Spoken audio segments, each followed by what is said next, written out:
Le 28 décembre 2007, Laurence Maille, une jeune femme de 36 ans, part de son domicile pour promener son chien. Mais quelques heures plus tard, son chien sera retrouvé à 7 km de chez elle, mais Laurence aura disparu. Pour tout savoir sur cette triste histoire, lançons-nous maintenant dans la vidéo.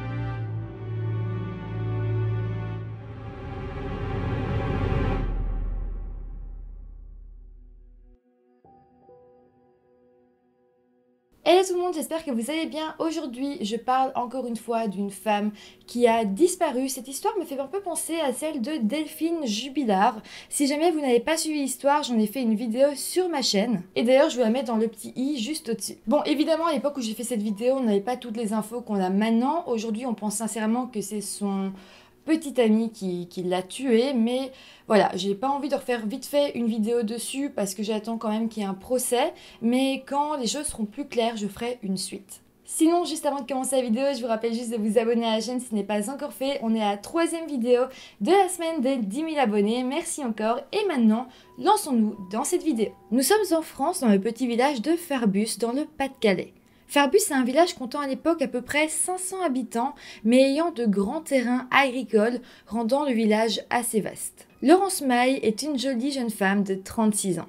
Elle a un chien qui a un cocker anglais et elle a un petit ami depuis 1 an qui s'appelle John Sableski. Et lui, il a 31 ans. John, lui, il est commercial dans une entreprise lensoise. Le couple a une histoire normale, ils se sont rencontrés dans une salle de gym et semblent former un couple heureux et soudé. En fait, à l'époque, John venait de divorcer avec son ex-compagne avec qui il avait eu un fils.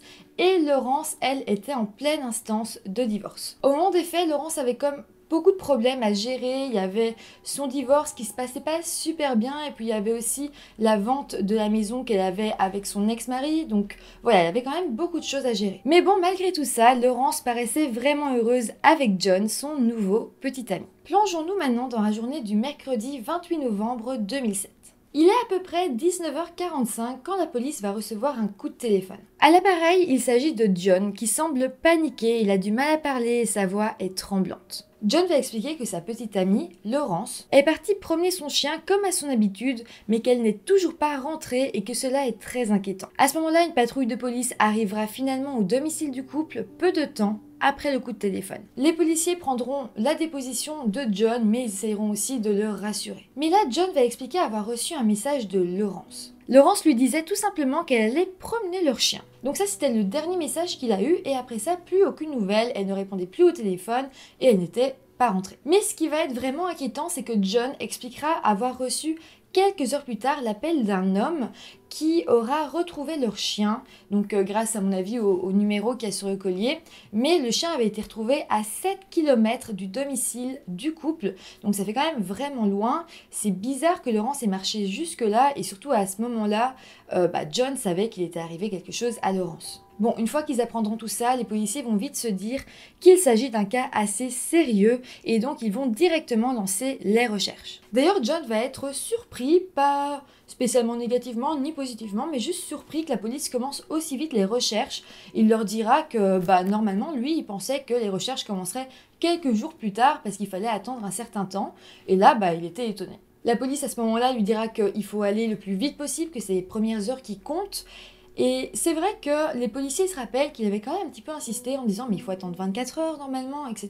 Donc, premier comportement assez étrange de la part de John. Par contre, je tiens à dire que dans cette affaire, la police a parfaitement géré la situation et c'est rare. En fait, juste après la déposition de John, tous les policiers du coin vont recevoir un appel disant qu'une femme qui s'appelle Laurence avait disparu, le secteur où elle avait disparu, on expliquera aussi où a été retrouvé le chien et surtout, on leur décrira Laurence pour qu'à tout moment, s'ils la voient, ils puissent la reconnaître. En plus de ça, des barrages routiers ont été mis en place et la police va directement coller des affiches de recherche avec la photo de Laurence un peu partout dans le village et les alentours. Donc au moment des premières recherches, John va appeler les collègues de travail de Laurence pour les mettre au courant. Tout le monde va leur venir aider les policiers dans leur première fouille qui durera jusque tard dans la nuit. En plus de ça, John est dans un état épouvantable, il pleure, il panique, il s'énerve, il tremble, il est vraiment dans un état où on sent qu'il va vraiment pas bien, vraiment pas bien. Et donc les collègues de Laurence vont aussi passer un bon moment à essayer de le rassurer. À la fin de la journée, ou plutôt assez tard dans la nuit, les policiers vont arrêter les recherches, ça sert plus à rien, il fait trop noir, les gens sont fatigués, il faut se reposer. Et ils vont dire à John que tout reprendra demain, qu'il faut pas s'inquiéter, qu'ils vont la retrouver. Et ils disent, si ça se trouve, elle est partie d'elle-même, donc ne t'inquiète pas trop pendant la nuit. En fait, la police dira exactement qu'il est fort possible que Laurence ait voulu s'éloigner un peu pour respirer, mais puis voilà qu'elle reviendra dans quelques jours, ou même le lendemain. Et puis c'est vrai qu'avec son divorce, il y avait beaucoup de choses qui se passaient dans sa vie en ce moment, et peut-être qu'elle a juste pris cette décision sur un coup de tête, et voilà. Par contre, c'est vrai que pour le chien, c'est un peu étrange, mais la police dit que peut-être aussi elle savait que quelqu'un retrouverait le chien. Bon, nous sommes maintenant le 29 novembre, donc le lendemain de la disparition, et Laurence n'est toujours pas revenue et personne ne semble l'avoir vue. La police va alors décider d'élargir les recherches, il va y avoir plus de 100 policiers, des secouristes, des pompiers, vraiment il y aura plein de gens qui vont chercher Laurence. Et puis aussi très vite, tout le village va apprendre la disparition de Laurence, c'est vrai que dans les petits villages, les nouvelles vont vite, et les habitants du village vont commencer à avoir tous un petit peu leur petite théorie. Les plus complotistes diront que Laurence a perdu la tête à cause des nouveaux poteaux électriques qui ont été installés un peu partout autour de la ville, que ça lui aurait comme grillé le cerveau et qu'elle serait partie. D'autres personnes diront aussi que Laurence est sans doute fait enlever pour des trafics sexuels. Bon, il va y avoir beaucoup plus de théories, je ne vais pas toutes vous les citer, mais voilà, il va y avoir des théories très complotistes, des théories très macabres, et puis certains vont simplement dire qu'elle est partie comme ça pour changer de vie. Mais bon, parlons plus sérieusement, les recherches vont continuer. La police et des bénévoles vont fouiller les champs, les forêts et les terrains agricoles. Des hélicoptères vont même être déployés, mais malheureusement rien ne sera trouvé. Et malheureusement, les policiers savent que plus le temps passe, plus les chances de la retrouver en vie sont minces. Et petit à petit, les policiers vont eux aussi avoir une théorie qui va émerger dans leur tête. Peut-être que Laurence, en faisant sa promenade, se serait blessée et aurait été immobilisée au sol, elle aurait plus su bouger et donc son chien se serait enfoui et elle serait quelque part toute seule dans un champ. En plus, comme je disais, il y a pas mal de terrains vagues dans le village et peu de gens les fréquentent, donc ça expliquerait qu'il n'ait toujours pas été retrouvé. La police va alors essayer de retracer le parcours de promenade de Laurence pour essayer de la retrouver, mais malheureusement la police va vite se retrouver dans une impasse et les combinaisons de chemin qu'elle aurait pu prendre sont trop vastes. La police va même faire appel à des chiens pisteurs, mais aucun d'eux n'arrivera à sentir la trace de Laurence quelque part. En fait, c'est comme si elle avait tout simplement jamais été là, comme si elle n'avait jamais été promener son chien. De son côté, John ne s'est pas resté sans rien faire et va trouver un moyen de faire avancer les recherches. Il va aller trouver tous les médias qu'il peut et il va leur supplier de partager l'avis de recherche de Laurence. Il va aussi se mettre à harceler les policiers, il va leur téléphoner toutes les 15 minutes pour demander s'ils ont du nouveau. Mais là, même si on peut comprendre que John est anéanti et aimait Laurence du plus profond de son cœur, son attitude va quand même commencer à éveiller un petit peu les soupçons des policiers. En fait, en réexaminant ces différentes dépositions, la police va se rendre compte qu'il y a des choses qui ne collent pas. En plus de ça, la police va commencer à recevoir des lettres assez étranges dénonçant des personnes du meurtre de Laurence. Mais bon, la police aura des doutes sur leur provenance et comprendront bien assez vite que ces lettres sont tout simplement envoyées par John. Donc c'est comme si John écrivait des fausses lettres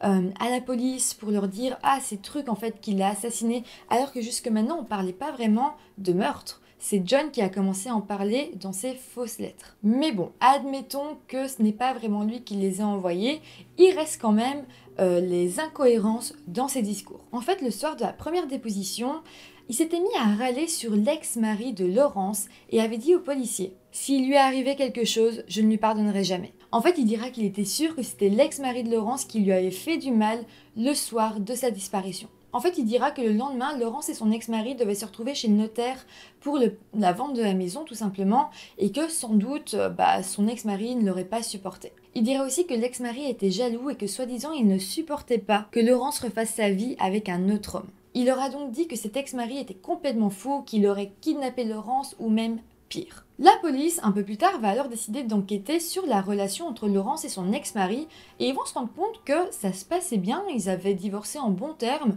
Évidemment, il y avait des petites chicanes sur « moi je préfère ça », non, mais c'était pas un divorce très difficile. C'était problématique pour Laurence parce qu'elle avait beaucoup de choses à gérer, mais avec son ex-mari, tout se passait bien. Et d'ailleurs, son ex-mari, lui aussi, avait refait sa vie de son côté. Donc là, on va se rendre compte que John a menti et la police va commencer à enquêter sérieusement sur lui. Les policiers vont se procurer un mandat de perquisition pour fouiller le domicile de Laurence et John. Dans un premier temps, la police retrouvera le sac à main de Laurence chez elle, avec ses papiers, son téléphone et ses clés. Mais bon, rien d'incriminant sera retrouvé. Mais bon, la police ne va pas s'arrêter là et ils vont faire appel à la police scientifique. Et c'est donc là que pas mal de choses vont être découvertes. Une lampe ultraviolette va alors révéler des énormes flaques de sang sur les draps du lit de la chambre du couple. En fait, la lampe va révéler que avant que les draps soient lavés, il y avait eu sans aucun doute des litres de sang qui avaient coulé sur les draps. Mais il y avait aussi des traces de sang sur les murs, sur le sol et même sur le plafond. Évidemment, les tissus vont être analysés et très vite, les laboratoires diront qu'il s'agit du sang de Laurence Maille. La police fouillera aussi le véhicule de John et sans surprise, ils y trouveront aussi des traces de sang,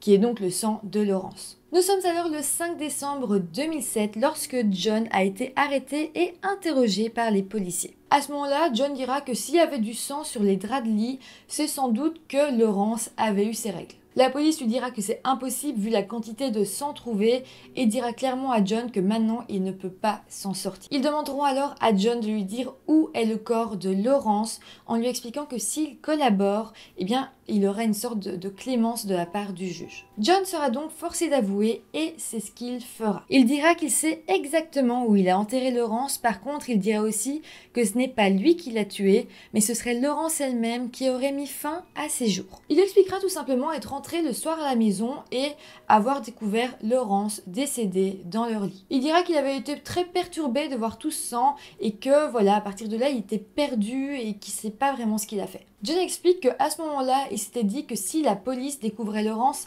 évidemment qu'il serait le suspect idéal, donc il avait caché le corps. Mais bon, quelques minutes après ses aveux, John, la police, le juge vont se diriger vers la grande forêt de Vimy, là où est enterrée Laurence. Là, c'est la nuit, il est 2h du matin et tout le monde va faire une macabre découverte. Le corps de Laurence est là, enterré sous la terre de la forêt et donc John va directement être mis en détention provisoire. Le médecin légiste de son côté annoncera clairement que Laurence a été étranglée. Son corps n'avait pas non plus de traces de violence envers elle-même qu'elle aurait pu s'infliger et en plus de ça, on découvrira qu'un puissant cachet pour dormir lui avait été administré. Le procès de John arrivera finalement très vite et John sera alors condamné pour meurtre et dissimulation de corps. Il sera au final condamné à 30 ans de prison avec une période de sûreté de 20 ans. Mais évidemment, John ne va pas s'avouer vaincu et il fera appel au jugement en répétant que ce n'est pas lui qui a tué Laurence. C'est en 2011 qu'il sera alors jugé à la cour d'assises. Et d'ailleurs, les parents de Laurence étaient présents. On dira que la maman de Laurence a même dû être évacuée tellement elle était triste et tellement elle faisait des crises d'angoisse pendant le procès. Mais bon, après ça, John s'exprimera à la barre et dira « Aujourd'hui, je suis là pour dire ce qui s'est réellement passé. En voyant son papa et sa maman, je ne peux plus continuer dans mes mensonges. Alors oui, j'ai tué Laurence. » Voilà, enfin, John a avoué. Et je pense que c'est vraiment grâce aux parents de Laurence parce qu'il a vu tout ce qu'il vivait, la tristesse et il a quand même dû ressentir quelque chose. C'est effectivement un monstre, il a tué une femme, mais je pense qu'il a quand même des sentiments et que ça l'a poussé à avouer. D'ailleurs, plus tôt dans le procès, avant les aveux, la maman de Laurence s'était adressée à John en disant « Il ne fait que mentir, il invente tout pour servir son intérêt.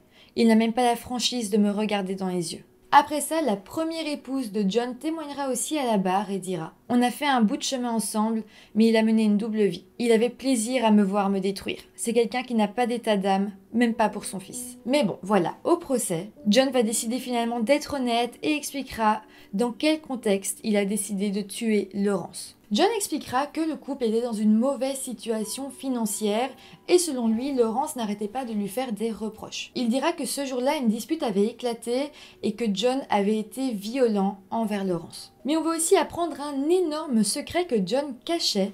En fait, il avait été viré de son travail un peu plus tôt, mais il n'assumait pas du tout d'avoir été viré et donc ça faisait des mois qu'il mentait à Laurence en partant de la maison tous les jours, en disant qu'il allait travailler, mais au final, il n'y allait pas, il était au chômage. C'est donc suite à toute cette pression et aux mensonges que John aurait comme pété un cap ce soir-là et s'en serait pris à Laurence. Il explique qu'il l'aurait poussée et ensuite étranglée avec son propre collier. Il aurait ensuite mis le corps de Laurence dans sa voiture et aurait conduit jusque dans le bois pour l'enterrer. John, à son deuxième procès, recevra la même peine qu'à son premier, donc 30 ans de prison avec 20 ans de sûreté, et en plus de ça, il devra verser 40 000 € à la famille de Laurence. Même si John a avoué, malheureusement, on ne sait pas s'il a tout avoué. Par exemple, certains experts pensent que le trou où Laurence a été enterrée, eh bien peut-être que ce trou avait été creusé des jours avant le meurtre. Donc peut-être que ça aurait été prémédité et pas sur un coup de colère comme l'a expliqué John. Malheureusement, on ne le saura peut-être jamais, mais en tout cas, en ce moment, il est en prison et je pense que c'est le principal. Voilà, n'hésitez pas à me dire en commentaire ce que vous avez pensé de cette histoire. Si elle vous a intéressé, n'hésitez pas à me le dire en mettant un petit pouce en haut. Ça me fait toujours plaisir et ça aide beaucoup la chaîne, à vous abonner aussi. Et puis moi, je vous retrouve demain pour la 4e vidéo de la semaine des 10 000 abonnés. Bye!